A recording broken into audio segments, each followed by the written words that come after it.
বাংলায় হেলথ টিপসের পক্ষ থেকে আপনাদের সকলকে স্বাগত জানাই। আজকে আমাদের আলোচ্য বিষয়, পুরুষের বীর্য কি মহিলাদের পান করা উচিত? এই বিষয় নিয়ে আমরা আপনাদেরকে বিস্তারিত আলোচনা করছি। আমাদের বা পুরুষদের যে বীর্য নির্গত হয়, সেই নির্গত বীর্য কোনো মহিলার বা পুরুষের কারোরই পান করা উচিত নয়। কিন্তু কিছু কিছু নীল ছবিতে এক্সপোজ করার জন্য তাদের কোনো নায়িকাকে দিয়ে এই জিনিস ঘটানো হয়ে থাকে। আজকের দিনে এই প্রতিযোগিতায় টিকে থাকার জন্য এবং তাদের সেই ছবিকে আকর্ষণীয় করে তোলার জন্য এই জিনিসগুলো করানো হলেও এটা স্বাস্থ্যসম্মত দিক থেকে খুবই অপ্রীতিকর এবং অনকার্যকারীও বলতে পারে।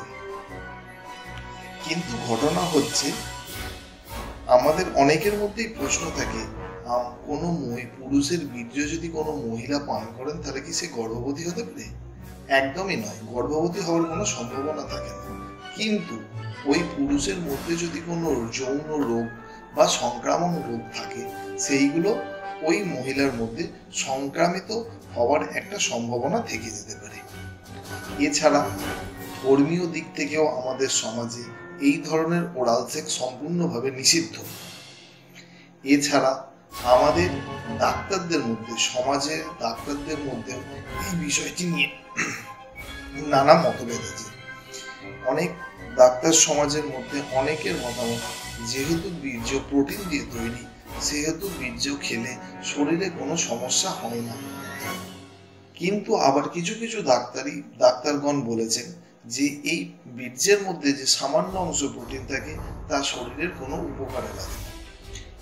কিন্তু পুরো বিষয়টি সৃষ্টির শ্রেষ্ঠ জীব হিসাবে আমাদের নিজেদেরকেই বুঝে নিতে হবে। কারণ আজকাল বিভিন্ন পত্রিকার পাতা খুললে দেখা যায় নামি দামি তারকেরা এসব করতে গিয়ে নানা ধরনের ক্যান্সারে আক্রান্ত হচ্ছেন।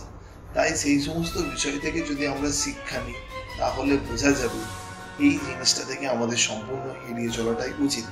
নমস্কার।